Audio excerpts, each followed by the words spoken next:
Yeah, thanks so much for joining us. We are talking about the area of focus today. So this is applicable for students who are doing our integrative studies major, as well as the professional innovation major within the BAS program. We are joined today by faculty from Brooks, advisors from the Center for Adult and Continuing Studies, and advisors from the Career Center. So I'll give everyone an opportunity to introduce themselves. Lisa, do you want to start? Sure, thank you. Hello, everyone. My name is Lisa Knapp, and I'm a career advisor in the Grand Valley Career Center. And I work primarily with students that are interested in communications and the arts, education, but also with lead students in the integrated studies or science students as well. So I'm excited to be here. I can go next. Good afternoon, everyone. My name is Danny Lauer. I am also in the Career Center, and I am the coordinator of Adult and Alumni Career Resources. So glad you're all here today.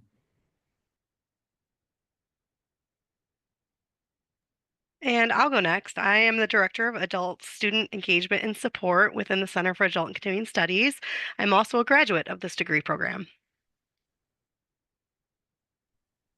Hi, everybody. I'm Justin Pettibone. I am a faculty member in the School of Interdisciplinary Studies, which houses both the Integrative Studies degree programs, BA and BS, as well as two of the tracks in BAS, Professional Innovation and Leadership and Business Fundamentals. And then I am Anna Kristiniak. I am a student support specialist in the Center for Adult and Continuing Studies. So it is my full-time job to work with adult students all day. All right. So today we're really talking about an emphasis area that you get to design yourself. But that can be really overwhelming if the options are sort of endless for you, or if you're thinking, how do I sort of combine fields of study that I'm interested in and also combine my previous experience, that's in the classroom, that's life experience, that's professional experience, with the things that you want to achieve academically, professionally in your next step.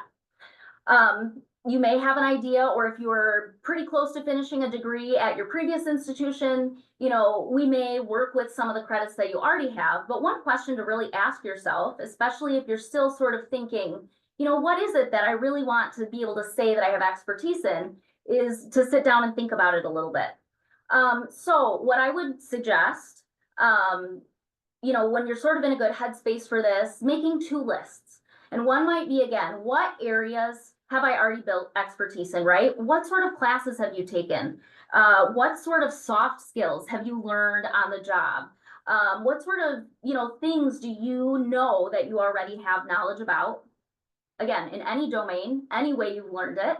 And then that second list really are, what are the skills and knowledge you're hoping to develop? What is it you know you need, but you haven't quite achieved yet? And so when you're looking at these, two lists, right, we're pulling from the things you know and the things that you will learn as you complete your degree. Maybe then once you've got those, sort of highlight what are the top three. Are they a combination of specific skills? Are you getting into grad school? Because these programs are interdisciplinary, we don't have to just boil it down to, well, my specialty is in one specific field. Instead, we can really think more broadly about the ways certain problems that we're trying to solve, or again, the way that two things that you've done before or a new career path, how they work together. How does what you did before inform what you'll do? So again, if you're watching from home later, maybe pause and do this activity, or again, later, maybe when we're thinking about classes or before you meet with your advisor next time, this is a really great thing to help get you thinking. Thanks, Anna. And I realized I didn't say my name earlier. So hi, everyone. I'm Jackie Abeda. And so I wanted to talk a little bit about the area of focus. And I think it's really important to understand that you don't have to know your area of focus in the beginning when you start classes. It develops as you move through program and as you take courses. Sometimes it changes. And so I think it's important to understand that when you start out, you may not know, and you may have to wait a couple of semesters before it maybe comes together. But how should you start to think about it? Well, really, it is a selection of courses that are organized around an academic field. or it can be, you know, an area of professional preparedness. Those of you that are achieving certificates, easily those certificates can be folded in as the area of focus. So if you're doing uh, the leadership certificate, that could be an area of focus along with some additional courses to kind of round it out. There are 6 classes that are required in an area of focus, and a way to think about that is that 5 of the 6 have to be upper division courses, so 300 level or higher. These courses can also be around a problem or an issue or something that you're passionate about. And they do have to be interdisciplinary, as Anna mentioned before. So it would be areas that are just, for example, if you had education courses, you may couple those with some sociology courses to really be interdisciplinary. There are examples of how you should think about this. We do have a list of those on our website that we can share as well, of what other students have named their area of focus. That area of focus doesn't show up on your transcript, but it is something that you'll talk about to an employer, to an opportunity in the future as necessary. So it should be something that easily rolls off your tongue when you say it. I have a degree in integrative studies with an area of focus in X, and that should just it should just come out naturally. It will help describe the skills that you're bringing to the table too. So that's really how you should be designing your courses, so that when you're talking about the skill sets that you're bringing, they are tied specifically to knowledge that you've picked up in the classroom. Um, when I went through this program, just an example is I was really focused on children and behavior. I thought that I wanted to be a social worker, so I took a lot of early childhood courses, a lot of sociology courses, and then I decided somewhere down the road that social work really wasn't the right field for me, and moved into integrative studies. And so my area of focus was really around children behavior and civic engagement. That's how I titled mine, because I took courses in early childhood development, sociology, and then also some civic engagement courses that related to that. And that's how I moved through my program. Yeah, just one more comment on this. So Jackie did mention the 5 classes that have to be at the 300 level and the 6 classes altogether. We're using that as a shorthand, right? Because most classes in this program and at GD are 3 credits, but again, we're if we've got 1 credit classes or 4 credit classes, we can be creative there. It might not be exactly 6 classes for everybody. And then additionally, we have our integrative studies students who select an additional 9 credits of contextual electives. That is designed so again, if perhaps, like Jackie is saying, you know, you end up taking some advanced psychology classes, we might have to have you take Psych 101 first. So those kind of capture some of your beginning classes to get you to some of those upper division. And then professional innovation students select 15 credits from their applied associate's degree area. To finish And then, up. yeah, great. Thanks, Anna. And I also wanted to mention that contextual electives can be classes that are specific to any career too. So we often will think about areas in communication and writing and some very specific skill sets that you could bring to any employer. Great. Yeah, one other thing that I do want to highlight too is transfer credits and credits earned via prior learning can also be applied to the area of focus. So while we're thinking about, you know, classes you've taken, these can also refer to things that you've earned credit for through experience and other sort of past work as well. All right, anything anyone else wants to add to our area of focus definition? All right. So I did just want to show you really quick. This is a slice of a screenshot. Your advisor sends you a personalized academic plan. Typically, this is given to you at your first advising meeting, maybe before you've even gone through the admissions process if you've met with us before you were a Laker. But I just wanted to show you this. We can keep sort of a running total, or if you have transfer classes that you already know are really applicable, we can make sure these are plugged in here. But this is kind of where you can keep track of those, or we can manage them. They are also added to your MyPath. So before you graduate, we will have these classes applied to your audit. So I showed you integrative studies, and then professional innovation looks just a little bit different since we've got different names for those areas. So, excuse me, I'll talk about how your area of focus connects to the work that you do in some of the core classes for either BAS or INT. I teach the capstone for both programs. And in the capstone class, what all students do is they come up with an original piece of scholarship, a project where they do research, write a paper, and produce something that reflects their specific area of focus, right? So in any given capstone class, you know, for however many folks are in that, they're each coming at the class from their own unique academic backgrounds, right? They're the classes that go into the area of focus, the experiences that they've accrued, you know, professionally and otherwise that contribute to their educational journey. The work that folks produce in the capstone class is reflective of, you know, what is that emphasis? What is that core thing that encapsulates what your interdisciplinary degree is? So as some of the examples that you know, Jackie mentioned that we have listed on the website, you know, things that incorporate different subject areas, you know, those are going to become part of this original scholarship that you do, right? So, you know, if your classes are drawn from psychology, social work, you know, wherever they are across the university, you know, the kinds of issues that you see, the way that you title your area of focus is really going to give us a direction for, you know, what is this original research project going to be for you? So in INT, the discussion of this begins in 301 as a research methods course. Students identify a research topic that they're going to pursue then later in the capstone class.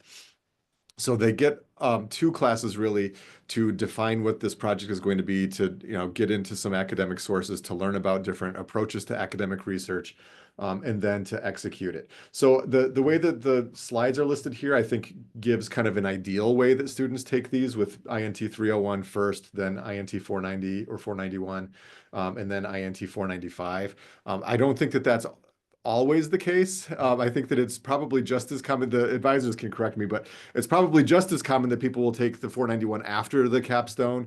And so the order isn't vital that you do it in that way. 301 is a prereq for 495. But really, in either case, whether you're INT or BAS, the 491 is about defining what the learning goals are going to be for you in applying the things that you're learning in your area of focus. So if you can set it up where you take 301, 491, 495, the work that you do in 491 can lead into the capstone project that you do in 495. But if it's reversed, if the 491 follows, it's perfectly acceptable to then continue the work that starts in 495 outside of it in 491. The BAS track is a little bit different. The BAS 301 is not specifically a research methods course, but it is a course where folks are introduced to the idea of interdisciplinarity. One of the things that happens in the 301 course in BAS is students define their own integrative statement. So they have an e-portfolio assignment in BAS 301 where they look at their prior learning, look at the different courses that they've taken at previous institutions, things that they've done professionally, and they write a statement about how do all of these things contribute to my academic path. So all of this stuff, I think, is geared towards getting students to be able to, you know, just as Jackie mentioned, like say to folks, okay, my major is in professional innovation. When you say that, I think the first question that you're going to get back is, well, what's that, right? So the area of focus gives you a way to talk about that. We spend time in BAS 301 and 495 honing that with introducing the interdisciplinary, or I'm sorry, introducing the integrative statement and then refining it at the point of the capstone, so that folks can have some pretty substantive things to say. Well, my professional innovation degree was in this focus, and you know, I learned these skills, I learned this knowledge. These were the courses that were part of it. This is the scholarship that I produced for it. So all of the assignments that you have here, I think, help you to speak productively about it, so that you know, other people can recognize the things that you've done to grow as a thinker, as a professional through this. Great. All right, so great segue. And Jackie gave us a little bit of a preview on this, but here are a couple different ways to sort of think about this when you are being asked in either one of these classes or by an academic advisor to sort of think about what that area of focus is. So as Jackie mentioned, we have certificates or other credentials. BAS students can do approved minors. And so you may find that that describes your area of focus very neatly. Again, we can always build on that and talk about the actual things we produced. While we were in these classes, we're not just limited in our discussion of our degree, but that might work for us. As Jackie mentioned too, and even her own example, working perhaps towards a social work degree, there may be certain prerequisite courses that are required, or you may need certain number of courses in a field in order to get into a future academic program. And so in that case, this can be, you know, pre-social work. We have a collection of courses for students who are planning on pursuing elementary education as a career path afterwards and becoming certified teachers. And so many of those folks are selecting to do our elementary education non-certification because they're not quite certified teachers yet when you're able to list this on your career documents. Or again, one of our sort of very common pathways as well is if your topic is pulling from several different fields, or you are attempting to solve a specific problem, then there is the ability to name your own as well. So you get to sort of fill in that blank with the words that best describe your topic. And one thing about communicating the area of focus is that this formal communication of the degree name only happens in certain spaces and places, right? You might be in a networking event where somebody says, what did you study? You know, I would say an English major, and that doesn't conjure up any specific anything either. They know that I read a lot and I probably wrote papers, but you wouldn't necessarily make the assumption that it gave me any other types of job skills, and I would argue that it did, and I would be able to articulate those. But when you do need to name your degree, on all of your job search documents, you'll want to have that, and we'll have an example in a little bit about how to put this on your resume. But you're going to have the formal name of your degree on job search documents. When you're filling out job applications, what you studied, you'll want it there.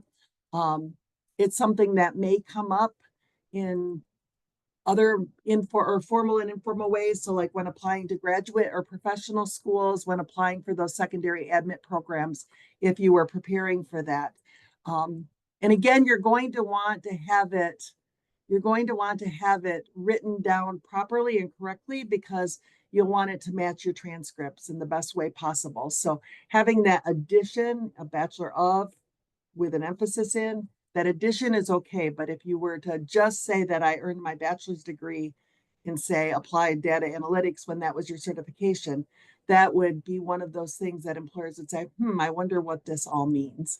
So Danny's going to talk a little bit about what the employers are looking, the schools and the admissions programs are looking for when you say something like, I have this degree, how to round that out in a way that will be powerful to them and meaningful. Yeah, thank you, Lisa. So absolutely. And, you know, kind of how we've already talked a little bit about it, that employers or even other programs might not necessarily know what a bachelor's in integrative studies means. There's not a lot of context there. And so you're going to want to translate that to an employer, to someone who maybe is, a admissions counselor at a graduate school or a secondary admit program, and sharing more about what have you learned, what are the strengths that you've developed throughout this program, what skills have you developed and cultivated, and in translating it in that way, right? And so showing an employer what benefit you are going to be bringing to their organization or to a program. This is who I am, what I've learned, the skills that I've developed. This is why I would be important and a good fit for your organization or your program. And so you can see some of the examples here, talking about cultivating leadership skills, organizational communication, or maybe you are going to talk about some of your coursework. Like Jackie said, I've completed coursework in child development, diverse communities, and effective strategies. Or maybe, you can talk about developing interdisciplinary approaches to community innovation or a certain area or aspect there. And so it's just taking language that we use at Grand Valley for like a major or a specific program and making it come alive to someone else, making it really digestible for them and helping them to see what you've gained throughout that program. Lisa, do you have more to contribute there as I well? was just going to say one thing about these examples that you can think of when you're trying to think about how would an employer receive this or an admissions rep receive this as I was applying to a program, is to think about they're going to take that sentence. So over the past 4 years, I've cultivated strong leadership and organizational communication skills. If I'm an employer, I'm going to say, can you share with me what some of those leadership skills are? Or tell me more about the organizational communication skills you've used in the workplace. And that's going to tee you up to give a specific example of a project or something that you did in an internship or in work that you've already done that maybe even wasn't a part of your academic program. And that's really what they're looking for, are concrete examples. And so if you translate your focus and your coursework and your experiences in these ways, it will give them a way to tease out one of those concrete specific examples. Because when they go to choose you and select you in the long run, they have to say to their supervisor or to the chair of their department, I want to have Danny or Justin or Jackie or Anna because they have this, and this experience. And it's backed up by a great foundational degree that gave them some very specific skills, but also the latitude to make some decisions for their own course of study. And I think that in and of itself tells a lot about who you are, that you can see a problem and then design a solution to reach that problem or opportunity, maybe not a problem always. So I think that if you can kind of think about it through that lens, put that hat on, how are they going to defend you as a candidate? It will give you some of these examples to start to craft and talk about. And then the next slide is just how you might put your degree on your resume. A lot of people do ask us this. You have a bachelor of something. It's not a bachelor's. If you are writing in a letter that you earned your bachelor's degree, it would be a lowercase b and then it would be apostrophe s. But on your resume, it's going to be a capital and it's going to be singular. Go ahead and put your emphasis in there or put certificates or whatever it is you decided on the emphasis area. You'll see here they list capstone. It can be very helpful to an employer to have a glimpse of what you studied by sharing with them your capstone project or a key research project that you were part of. Sometimes related coursework. I know when Wicked Problems was the name of a title, and then there was one about dialogue. A lot of employers latched onto that job, that course title, because it gave them something to ask those specific questions about. What were wicked problems? How did you go about solving them? And that even invited the conversation about an interdisciplinary lens. So the more information that you can give them that's concrete, they don't care about course numbers like INT 490, but if those titles of your courses allow you to open up that conversation, that's a really good addition to your resume sometimes. And then GPA you see is there. GPA is optional. Many employers don't ask anything if it's missing. Some might, but the majority will tell you that that's not as important to them as what technical and critical thinking and soft skills that you bring to the table. It can tell you something about somebody, but it doesn't tell the whole story. So if you want to include it, include it. If you don't, you don't. So thank you. All right, so that wraps up our sharing information about what this area of focus is in, which means that you can now start thinking a little bit more concretely about what you'd like your area of focus to be. And of course, we can all help you do that. We've got different ways and different approaches.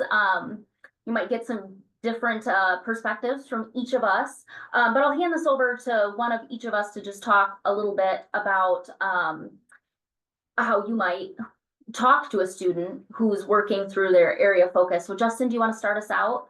How would an instructor or a faculty member help you define your area of focus? Well, in my BAS capstone in week 2, I had folks upload a document where they tell me about their area of focus and what courses go into it, and what title they gave to it. So it's because we're at the point of capstone. Like Jackie said, like when you enter, you might have one idea of what it's going to be, but it might change. It might not crystallize until later on. So I think capstone is a really natural place to say, all right, this is the near the end or the very end of the degree. Now's the time to kind of settle on this a little bit more. So what is this thing that you're doing with your BAS or your INT degree? So, making sure that there are, interdisciplinary perspectives reflected in that, making sure that the classes are the classes that are, relevant to the work that you're doing in capstone, is a lot of the things that I talk with students about. And, sometimes students, don't really know that they can get kind of creative with what the titles can be, right? So, they think, well, I'm studying psychology and business, so it's just going to be psychology and business. There's nothing wrong with having that. But sometimes, I encourage people to think about, like what does this prepare you for? Think about these courses, like how can this be something that, like Lisa was saying, starts that conversation with the person who's interviewing you about the work that you did. So yeah, it's always a really important part of the class because I get to really learn a lot about the students, and I really enjoy talking about it with them. Yeah, and I'll just add, one of my favorite things about these programs is that our faculty are interdisciplinary themselves. And I think really encourage students to bring the things that they are interested in too. And so you might be surprised to find that your instructor has done some research that's actually related to your area.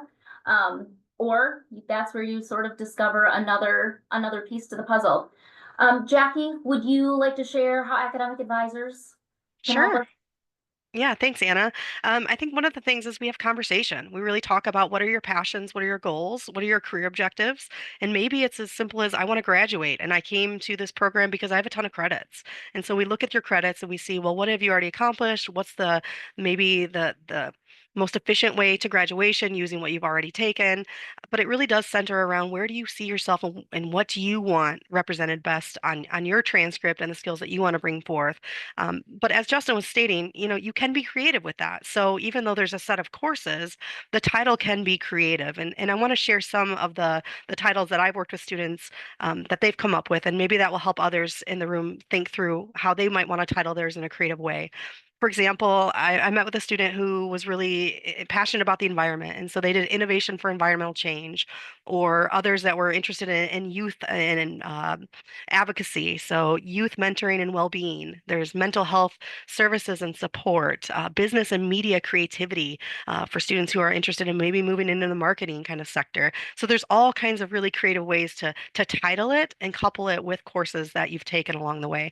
So don't get locked into just, the certificate offerings are great and they can certainly be an area, but maybe expand on that area because it only tells us a little short piece of your story, and you have a lot to bring. So if I can encourage anything is to look at your holistic self, look at your past, look at your work history and the skills that you already have and you've attained, and then also look at the courses that you're taking and build it out in that way.